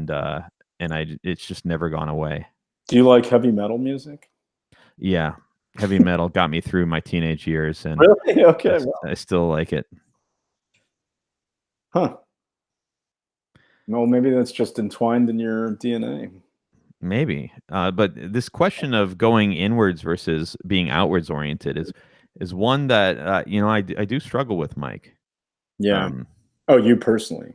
I do. I see validity in both, but it does feel like there's some trade off there. Well, maybe the dialectic is to somehow synthesize the two, so that whatever the rewards are of exploring your inner life and honing your emotions and or greater emotional literacy, and maybe that'll make you more effective as a person, or I don't know. It could. Um, lately, I've been really into Christianity, Yeah. and yeah, it's kind of surprising. It's surprising to me. Um, The we talk about Christ face. what was that? The character Salvador Dali in that movie Midnight in Paris, he's describing. He's like, "I see a Christ face." Just okay. So what does that mean to you? So it's interesting What is because Christianity? well, Orthodox Christianity in particular, I've been enjoying that. Okay. Um, but there's a way. It's like a little bit different. Like the goal isn't exactly to accept oneself, Hmm. but it's to be accepted by God. Oh wow. So that kind of like externalizes that process a little bit, and maybe it involves less wireheading. Hmm. Um, I don't know. I don't actually have well-formed thoughts on this yet. The Christian response to the wireheading argument. Well, like Buddhism is kind of wireheading, right? Yeah, it is. It's like if I can just like make myself happy, then it doesn't matter what my external circumstances are like. That's exactly Um, it. and Christianity has a little bit of wireheading. Like you want to feel that you want God to love you, Hmm. but if you like the saints suffer, Yeah. Jesus suffers. Buddha doesn't suffer. Buddha gets free from suffering, but Jesus suffers. Um, Jesus voluntarily undertakes suffering for the good of man. yeah, like Elon Musk is closer to Jesus than to Buddha. Um, The only podcast in America where you will hear that sentence. I like to. I'm not going to step over the line of blasphemy, but I'll toe it. Yeah. I'll walk up to it. Well, I think that's right. I think that's part of the Christian worldview, that you would undertake suffering for the good of the community. You would bear a cross in order to benefit your fellow man or your loved ones. Is something that is at the heart of it. Yes, so it's kind of a faith that's comforting, but not too comforting. Mm. And sometimes it's sort of the opposite of comforting. Like if you have Yeah. some intuition that God's like, you got to walk down that road, and at the end of that road is like a cross or some lions or Mm. founding a public company in modern day America. It's it could be a lot of suffering. I talked to this real quick anecdote on that. I talked to the CEO of a major billion-dollar company the other night, and I was telling him about how I lost a tooth in the stress I felt going through divorce and some work stuff because I snapped it grinding my teeth at night. And he said, "This is what we do in this town. We sacrifice our bodies." And he told me that he had been coding with his shoulders like this for years, that it got to the point where he could no longer turn left or right, and he had to see a physical therapist in order to finally relax his shoulders and bring them down. Mm. So there is a cost. there is a little bit.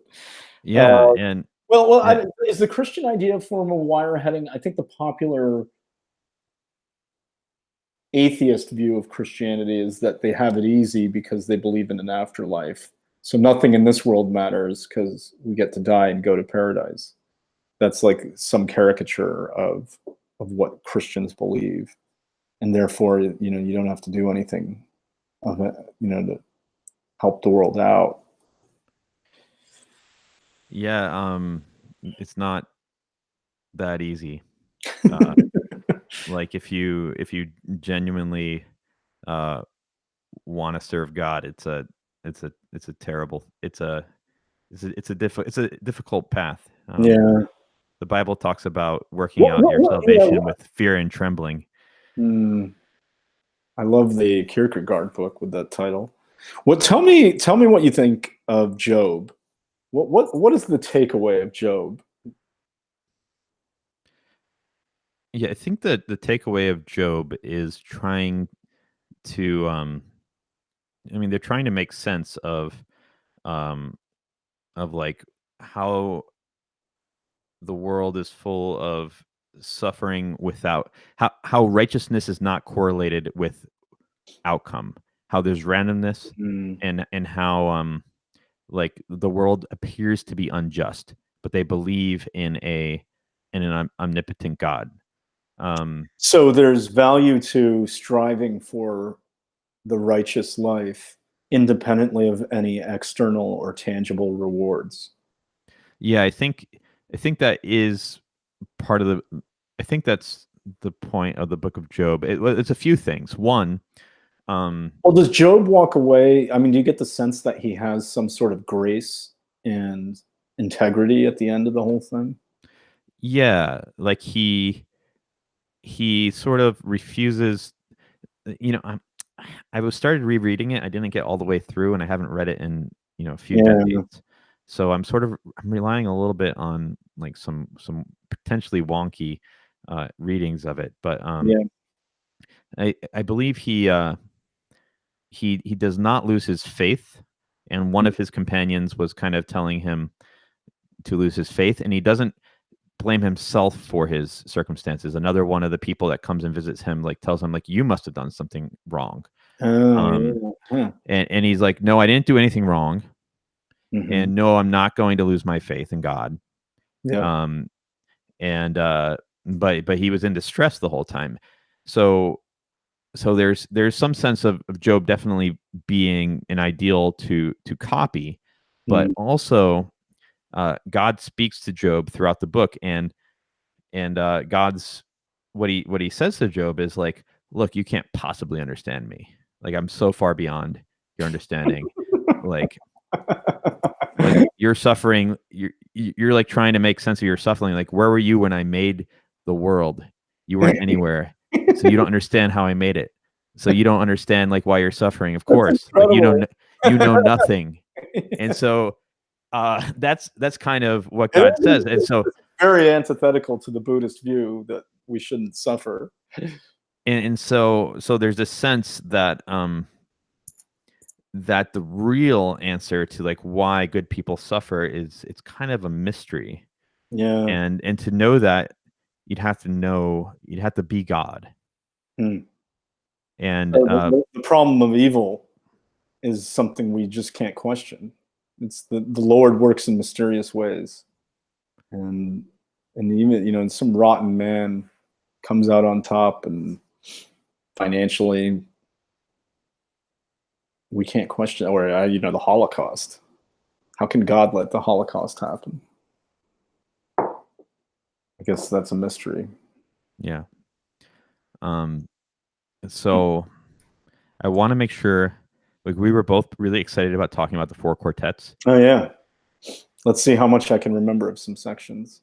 Hey, do you have a copy with you? I do, but Okay, good. maybe from the top. Because I have a copy too. In time past, both perhaps present, in time future, in time future contained, in time past. What might have been. I can't remember. Oh, Damn. you're reciting from memory. Yeah. That's fantastic. Yeah, I do know the ending. We shall not cease from exploration, and the end of our exploring will be to arrive where we started and to know the place for the first time, when the last of earth left to discover is that which was the beginning. The source of the longest river, the voice of the hidden waterfall, and the children in the apple tree, not known because not looked for, but heard, half heard in the stillness between two waves of the sea. Quick now, here now, always, a condition of complete simplicity, costing not less than everything. And all shall be well, and all manner of things shall be well, when the crown not afire, when the flames are enfolded and the crown not on fire, and the fire and the rose are one. Not bad. Not bad.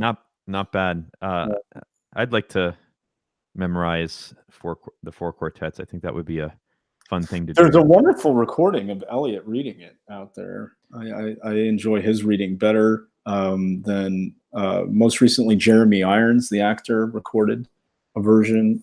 I was going to record a version. I didn't know there was. Yes, Eliot did. Yeah, I love the rhythms of the poem. I love the cadence of the line.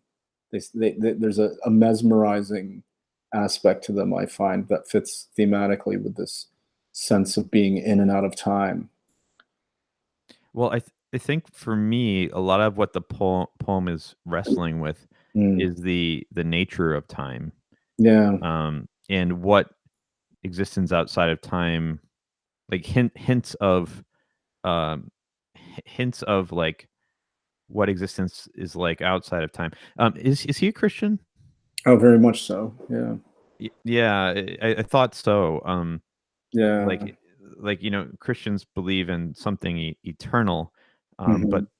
but that's a bit of a mind fuck because like what what does eternal even mean? Like what is something outside of time? Um, and I feel like in the four quartets, it's really uh, when I get most into sort of the mystery of that. Hmm. The so it's called the Four Quartets, and that refers to um, a piece of music that has four instruments. Is that correct? I believe so.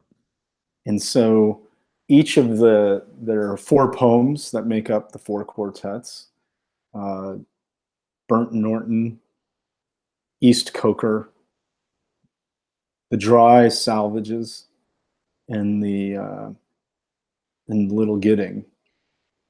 And so there's this in each of those poems. Maybe one way to think of the different instruments, I think, are you have in the first poem as an air, wind, fire, and earth. So maybe clearly the dry salvages are water. The East Coker, there are a lot of references to the earth.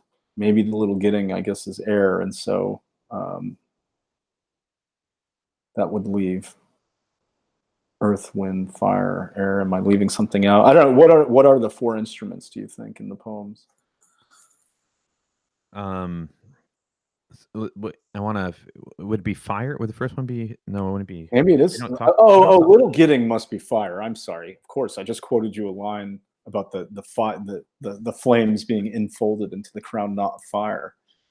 So And that East Coker has all this stuff about the uh, earth, the right? earth, the field. And The dry salvages are on the coast, so that's definitely water. it's And so the first water. one So would be the first one is air, yeah. and um, A lot of talk of birds and that's right. clouds. I love this. One of the great moments in these poems is actually this first section. Oh, and each poem has five sections, and each section sort of has a theme that recurs in each of the poems. Where like section one always involves some kind of landscape and meditation on it. Um, and so this first one, I can't quite tell what's happening, or or yeah, the Burnt Norton is a very specific place in England. I mean, it's definitely a place that he's in some sort of it seems like a place that has a rose garden. I would Yeah, that's imagine right. seems like it would be some sort of expensive old old house in England, like an old English estate. That's right.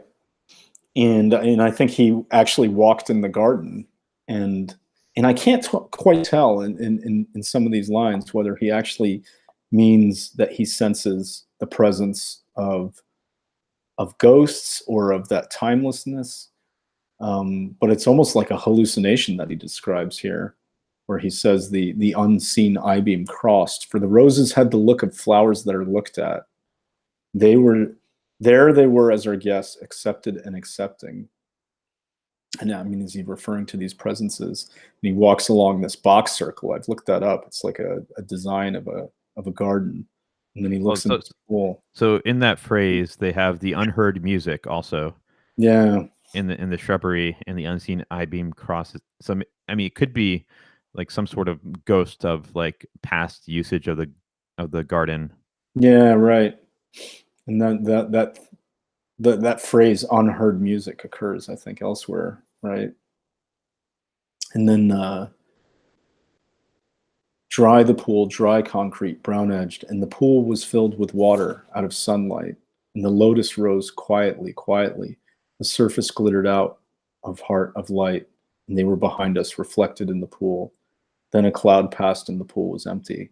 So it one of the beautiful things that happens in these poems are these references to glimpses, as you said, of the timelessness, or glimpses, hints, guesses, some moment in time that's always fleeting. And if you try to chase after it and really talk about it, it seems to dissolve. So are there any favorite parts you have in these poems? Yeah, I have a lot of favorite parts, and mostly it's all the parts that talk about time. Yeah. I mean, it starts off with a roar, right? Like Mm. like those first 8 lines or so of the whole thing. Like when I sat down to read this, actually, so quick story time before I read from a little bit from it. Yeah. I first heard about Four Quartets from Jim O'Neill. Okay. I was out at night with him at Burning Man, and he started quoting some lines. That's fantastic. Do you remember which lines? I know exactly which lines. I sometimes wonder if that is what Krishna meant, among other things, or one way of putting the same thing, that the future is a faded song, a royal rose or a lavender spray, a wistful regret for those who are not yet here to regret. Pressed between yellow leaves of a book that has never been opened, and the way up is the way down, the way forward is the way back. You cannot face it steadily, but this thing is sure, that time is no healer. The patient is no longer here. When the train starts and the passengers are settled to fruit, periodicals, and business letters, and those who saw them off have left the platform, their faces relax from grief into relief, to the sleepy rhythm of 100 hours. Fare forward, travelers, not escaping from the past into different lives or into any future. You are not the same people who left that station or who will arrive at any terminus. Yes, somewhere in there. That's cool. It's what's funny to me is so I hadn't read or thought about Eliot in probably, I want to say 8, 9, 10 years. I don't know, but it was something I had grown distant from. And then I too went to Burning Man, and I had taken a half tab of acid uh, at dawn. Actually, I woke up early to take a half tab. I wandered around some, and then I realized I was too. Sometimes when I get high on that stuff, I notice I'm very attuned to other people, and I start to feel anxiety. So I need to find some time alone to relax, or not be so overwhelmed. And I retired to my camp, and in this van that I was sleeping in, the door was left open, and I wrapped myself up in blankets. And then out of nowhere, in my mind, uh, T.S. Eliot's voice, because I had listened to his recordings of his poetry, I started to remember all the uses of the word time in his great poems. So the love song of Alfred Prufrock, The Wasteland, and the Quartets. And I started to, in my grand high fashion, think about and ponder how he, there are different conceptions of time in each of these poems. And so I came home from Burning Man, and I picked up the Four Quartets again, and just fell in love with them. And now they become the source of comfort and wisdom to me that I can't quite, they remain a mystery to explication. I can't explain them, but yet there's a resonance where they communicate before they're understood. So I guess we're both, I guess it's wild to me that we both came to these poems from Burning Man. Yeah. It's so maybe that ties into our conversation earlier about like what effect Burning Man has on the culture of Silicon Valley. For one thing, it adds a lot more T.S. Eliot to it. I guess so. So one passage that's caught my eye lately is this one. I believe it's in Burnt Norton, the fifth movement. Mm. Words move, music moves only in time, but that which is only living can only die. Words, after speech, reach into the silence. I love that. What do you think? What do you make of the phrase, that which is only living can only die? I think so. It's pointing to. I, I, I think this is pointing to how things that exist in time have ends. Yeah. And including all the words we say, like each of the words we say is dying as it fades into silence. Mm. But it sort of implies that there might be some other kind of thing too. Yeah, right. I also glossed some sense that if you're only living and only living, then you can die. But in some sense, there's a immortality that is that if you've done more than just live. I don't know what that means. Maybe it's like being a practicing Christian in this case, or serving God, or finding the acceptance of God, whatever. It's like then you don't die. Then you gain a piece of that eternal aspect. I don't know. Yeah, I definitely think this is one of the places where he's pointing to the eternal or to God through very obliquely. Yeah, right. That the constant challenge is to use the particular and the singular to uh, to speak of the transcendent and eternal. To use the finite to speak of the infinite. And so he's speaking of what the finite lacks, I Yeah. think, to describe the Hmm. infinite. What, There's a what what do you make of words reach into the silence? What is the silence?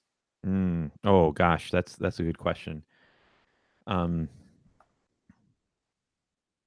yeah, so later in that paragraph, um,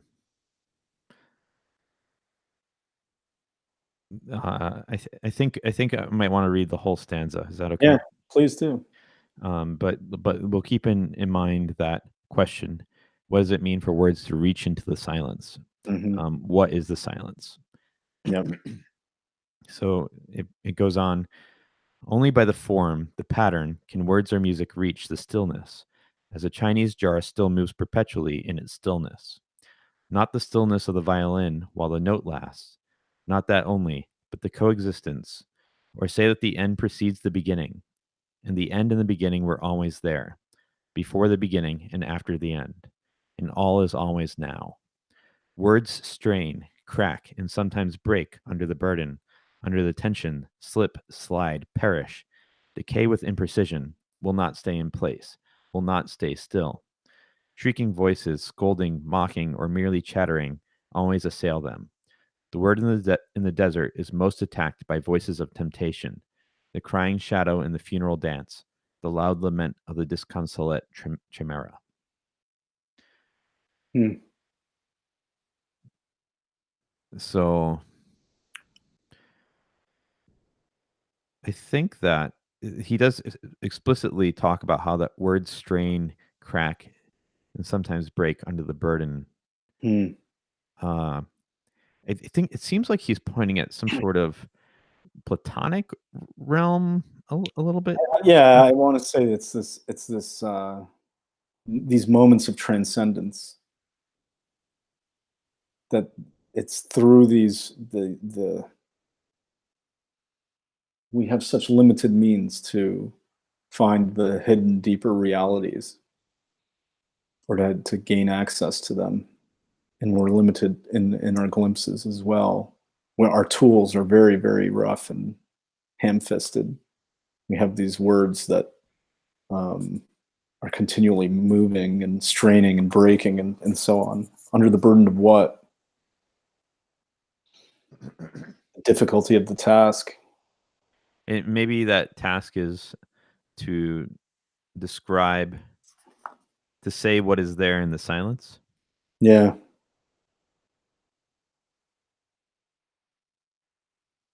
It's kind of interesting. It's almost like the words are both the telescope and the thing seen. It's one and the same. It's the medium and the message, that somehow the right words in the right order lead to a deep intuition. I like this part about how only by the form, the pattern, can words or music reach the stillness. Hmm. So, like the words themselves can't Yeah, can't give you the experience of the stillness or the silence that maybe you're looking for, but there's yeah. something about how you can get an intuition of it from sort of the totality of the words, like watching them come and go. They have meaning. But it's not the meaning. It's like a sentence requires more than one word. A story requires time. Music, there's not a single note. It's a series of notes. And the melody is only complete when the last note is played, and that alters our understanding of the first note.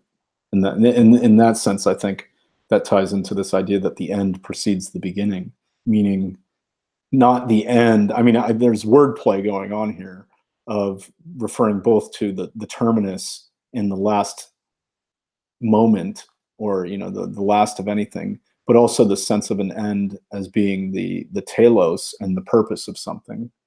So, when in the phrase, we want to use people as an ends and not a means, that's, like in the sense that we want to use them as a deeper, they need to have a purpose that is dignified. And so the purpose precedes the beginning. The last note where the melody goes has to precede where the first note starts in its construction in order to convey what you want. And similarly, the last word in the sentence can alter what you thought you understood about the first. So there's something going on here with this notion of time about the future affecting the past.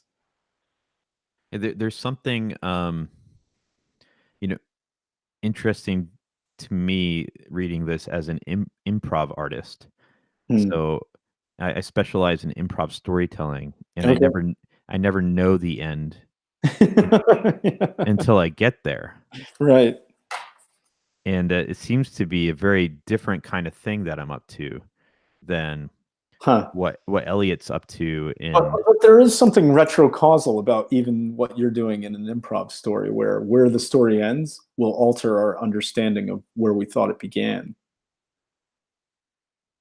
Yeah, but there's a way that okay, so there's a way that when Eliot gives you a poem to read, like Hmm. he is providing a very explicit experience for you, and he knows where it's going to end.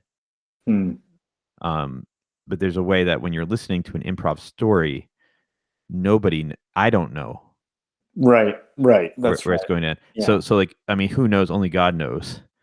Uh, Well, so yeah, and maybe that touches on the metaphysical questions or assumptions of the poem.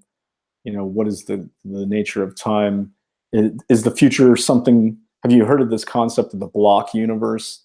That somehow mhm. time is actually an illusion. Uh, it's just an illusion generated by our consciousness. We have the sense that time passes, but in reality, the universe is this four-dimensional block, and so therefore the past and the future, they all exist. From if Yeah, you were I able to think get a point of view from outside of time, you would see this block universe. yeah, I think in Kurt Vonnegut's story, Slaughterhouse-Five, he has aliens that view the universe in that way. Oh, interesting. I haven't read that one. Yeah, they come to visit Earth, and I think it's an odd book. I don't know how much I actually like it. I don't know if I like it as much as it's praised for, but I mean, it certainly gives Okay. me food for thought. So maybe that's makes it valuable. But that's the first time it has that concept in it that these aliens see humans basically as some kind of long pink worm because they see like the past and the future like all at once, like being stretched over. Yeah. They see time as like happening all at once, and like Okay. That's their civilization died when it was born. Like they know how it ends. uh, That's and, and interesting. and they can't avoid it because everything that's going to happen has happened. Yeah. And There is a debate in physics about whether or not time is an illusion. And maybe the leading proponent of the time as illusion view is this guy Julian Barber, wrote a book called The End of Time. And then on the other hand, there's this physicist Lee Smolin who wrote a book called like Time Reborn. So there are a lot of debates to this day about whether or not time is real. well, maybe they're saints then, because Eliot writes in uh, in the fifth movement of um, the Dry Salvages. Hmm. But to apprehend the point of intersection of the timeless with time is an occupation for the saint. Yeah. Hmm.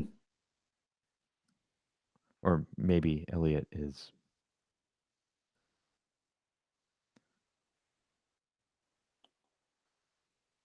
The moment in and out of time. I love this. The distraction fit, lost in a shaft of sunlight, the wild time unseen, or the winter lightning, or the waterfall, or music heard so deeply that it is not heard at all, but you are the music while the music lasts.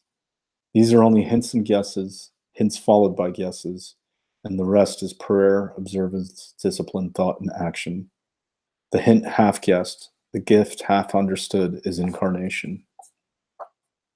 I love this line that you are the music while the music lasts. Very striking. Yeah.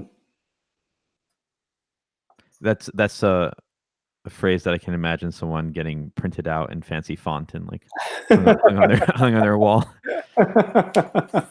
Yeah.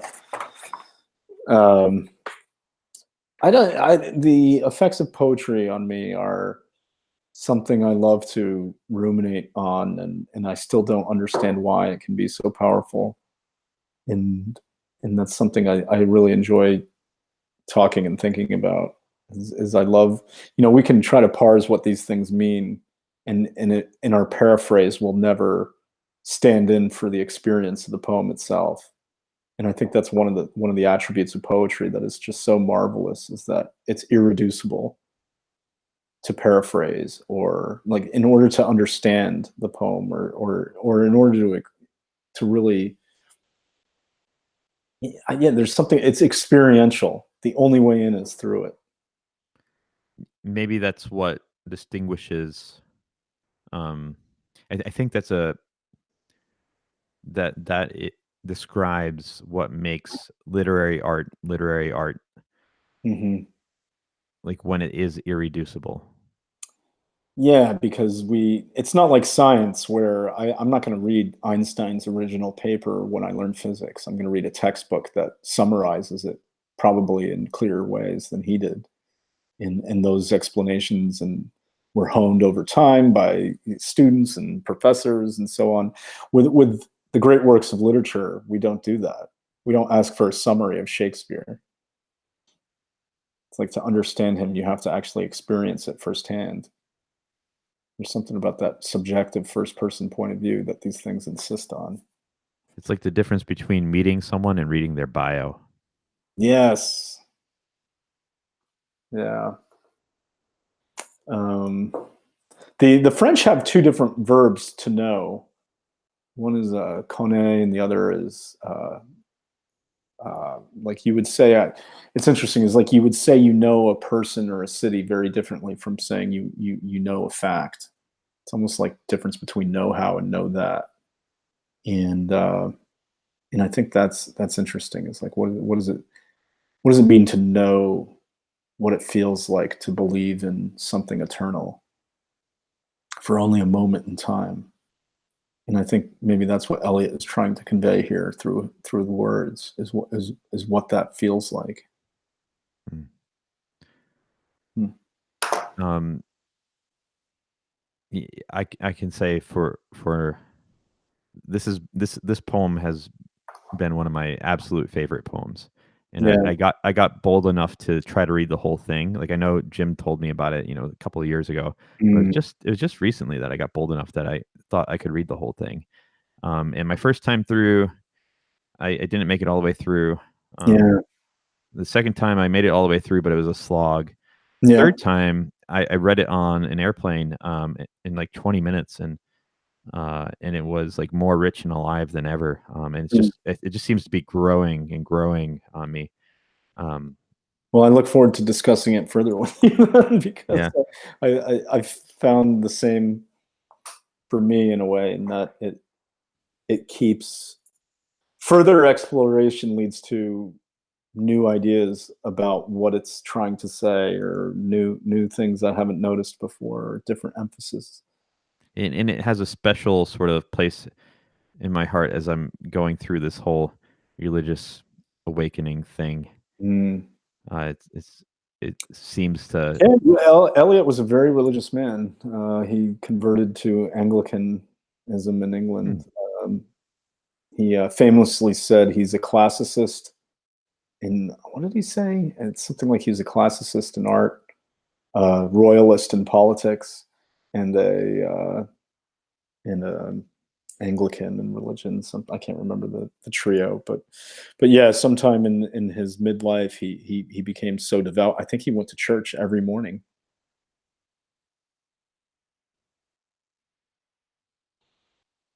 I'm just seeing if I can look up that quote. I I let's try adding in royalist.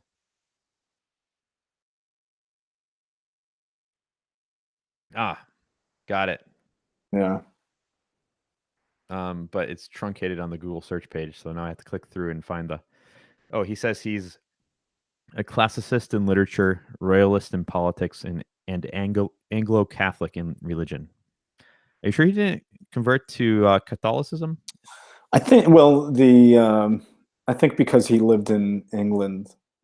Oh, but Uh, Anglo-Catholic, that would be like no, I think that's a way of saying the Anglican Church. I don't think so. I think Um, there's a significant like minority of Catholics who are part of have their own culture and traditions in England. Like that's true. J.R.R. Tolkien and The was a Catholic. Papists. Oh, really? Yeah, yeah. Like there's they didn't stomp out, like they were persecuted heavily, but they didn't stomp them all out. And sort of in the 20th century, early 20th century, there was a strong like the literary movement among like English Catholics Mm, with Tolkien and Lewis, and they had a couple of other lesser known people. Chesterton was a Catholic. right. Yes. Of course. Yeah. And so that's really cool. If Eliot's also a Catholic, an Anglo Catholic, Yeah. like I'll have to look that up. in a similar time period too, like that is a Mhm. cool group of people, man. I So we have know. what we have one question, and I think we should end with it. Okay. Because Great. because Yeah. because Can't we wait. because we're going 2 hours. And I have sleep to get. Yep. On poetry, do either of you have opinions on Kipling and William Blake? Oh, this is someone writing in. Yeah, Leonard Van Dessel. I do. My handle on Twitter is William Blake. I have That's why I had to ask the question. I have a special place in my heart for his visionary, prophetic style. It's not some of his poems are, some of the most remembered of all time. His Tiger Tiger poem, as I say, among those. But for me, it was always the combination of his poetry, and he had this, I forget what it was called, but he didn't publish these things as books. He'd have these giant plates in which he would, I think they were metal, and somehow he would stain them and paint them, and then they'd have words on them, and it's a very I don't know how to describe the style outside of that prophetic visionary style. And so I love the marriage of heaven and hell. There's a section in that poem about the proverbs of hell, and it's a set of aphorisms that have always meant a lot to me. So Blake has a romantic poet, has a place in my heart. Kipling, on the other hand, is someone I think is very underrated, because he wrote in a narrative style. He loved to draw character portraits and tell stories, and and he was a master of meter and rhyme, which fell out of fashion in the 20th century. So I think he's underappreciated in some of his poems. I do love and cherish. I think his probably best known work is this poem "If," and I encourage every man to read it because it is a statement of masculine virtue. So I don't know. I'll leave my thoughts there. How about you, Jacob? Um, yeah, I have to agree with you on Kipling. I think he's underrated. And if in particular, I went to um, a little like some friends of mine had a poetry reading club, Mm, and they were going to discuss If, and it'd been like I read it in high school or something, yeah. and I just remembered like this is gonna be like cheesy stuff, and like they picked the easiest poem in the world because they don't really like poetry. They just want to Yeah. have a poetry club, and they don't really like it. Yeah. Um, so you're picking like the poem that people that don't like poetry like. Okay. Yeah. But when I read it, I recall it being like surprisingly like insightful, and like I had to chew on it for a bit to like Mm, and it had layers of flavor to it. And so I think there is a way in that because he's good at rhyme and meter and telling stories that people think he's a lightweight and he's not. yeah. Um, Yeah. and I That's right. and I'm not super familiar with the complete works of It's either true. of I these have two. I have not read. I've read more Blake than Kipling, I and kind so of I kind of want to take like a vacation and just go to England and read classical like English writers. that would be great. Hang out in Yeah, pubs, and we could do this podcast from pubs. yeah. I had a friend that went to the pub, so that C.S. Lewis would so the Inklings Oh, the Eagle and Child in yeah, Oxford. he went to the Eagle and Child with all of C.S. Lewis's books on an old Kindle, and and That's I don't know marvelous. if he got through them all. I don't know what happened after that, but That's fantastic. um it's like doable. But as far as my opinion of William Blake, his visual style on the prints in his Mm. publishing, definitely super cool. The Ancient of Days was my Twitter avatar on my first Twitter account. Oh wow, I love The Ancient of Days. You know that one? it's the it's not the man at the pyramid and It's like an old man with with like this long flowing white yeah. hair, and he's standing on like the moon, I think, and Oh, he's okay, reaching his yeah, hand down and like lights coming out of it. yeah. Yes, yeah. Um, and the Smashing Pumpkins album, Machina, The Machines of God, was the cover art and the pamphlet art in their lyrical pamphlet was heavily influenced by William Blake, and I had that album as a kid well before I learned about William Blake, Mm, um, and uh, and so when I discovered the originals, it, it sort of hit some nostalgia in me. yeah, Um, for sure. the his poetry itself, I do admire sort of the simplicity of it. Yep. Um, and I recently wrote a poem in which I was trying to channel some of that, and Huh.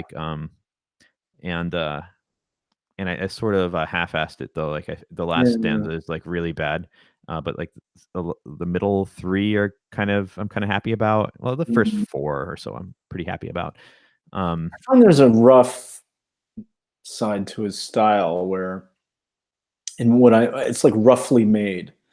As if a carpenter who didn't quite do the measurements accurately, so he doesn't make squares, he makes squarish things. And so the rhymes are that's something I like about him yeah, because that's what I like I too. feel a bit of a kinship with William Blake, for that Mm, reason, in which I'm pretty sloppy and don't like to polish things myself. Like, yeah. I'll publish a poem with, like, a bad last stanza because fuck it, the first 4 were good. Um, but That's also, like, I have, like, this strong mystical side to me, and, yeah. Like I feel like there's like I was almost mad. Like I was Mm, almost made a madman, but I wasn't. yeah. Thank I, God. But like I see that. I see that. yeah, I have like ASMR a lot, like this feeling of like chills running through your body and Oh, really? like electricity running through me. Yes, you could have been a visionary. And when that happens, I can my verbal fluency goes up a lot, and I can speak poems into Oh my being. God, Or maybe there is something to this that you were. yeah, I mean, I think if I was born, 1,000 years ago, I might have been a prophet. Yeah, you would have been one of these ecstatic visionaries who uh, disappears into the frenzy of the inspiration. Yeah, I definitely have that side to me, and there's like things I can do to make it come out more. Mm. So like learning about William Blake, and I think he was like borderline mad. Yeah, he was known to hang out in his garden naked with his wife in London. I think he was also addicted to laudanum, Mm. form of opiate. Mhm. Yeah, so I feel like I feel some kinship with Blake. Mm. Um, and I kind of wish I was leading a life uh You where live naked that's in the garden. or just where my wildness Mm. and madness got a little bit more play. I've sort of like tamped it down so I could, be part of modern society and work a Yeah. job and stuff. But there Well, was remember the Nietzsche wrote a book called The Birth of Tragedy, and he famously laid forth this framework where he said there are two opposing forces in every great work of art, and one he characterized as the Dionysian, which I think you're referring to, which is this sort of wild, rebellious, unrestrained, raw experience, and then on the other side was the Apollonian, which was order and method and boundaries and form.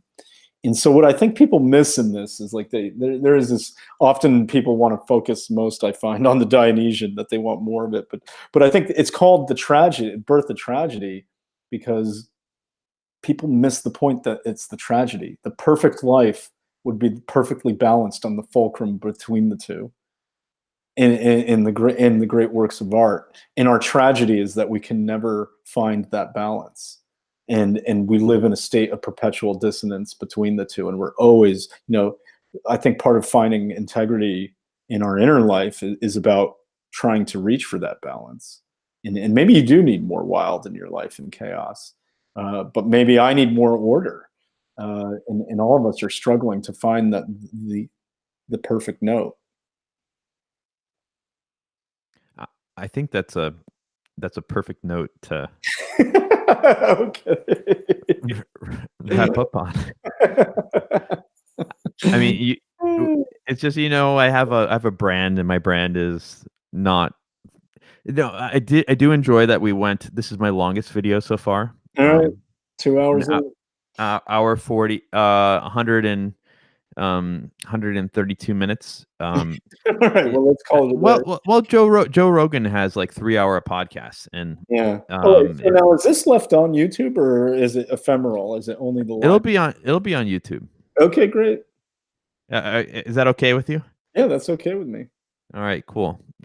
Yeah, so this is my new podcast because I have to do zero editing. It's just there after we're done. Okay, great. Well, I love your experiment in the long form discussion where maybe we can get deeper into things. Sweet. Thanks for being with me, Mike. It was a lot of fun. Yeah, thanks for having me. All right, Jacob. Peace.